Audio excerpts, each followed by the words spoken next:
How to change the background color of all slides in Google Slides?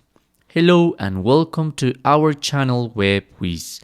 In this tutorial, I'm going to show you how to change the background color of all slides in Google Slides. So please watch till the end to properly understand the tutorial. So as you can see now, I have a picture at the bottom as a background here in my Google Slides. What I can do is go to this option.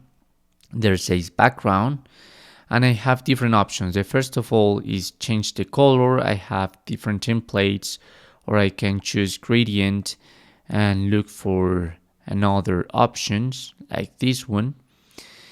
And if you may click in done, just this slide is going to change the background. But if you want all the slides, you will have to click on add to theme. So automatically all your slides are going to have the same background.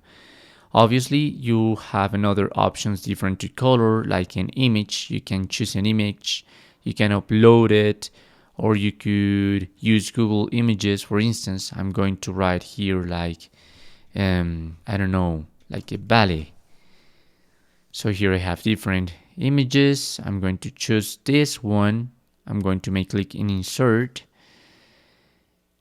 And now remember, if you make click in done, just this slide is going to change the background. But if you make click in add to theme, all your slides are going to have the same background. So this is how to change the background color of all slides in Google Slides. Thanks for watching.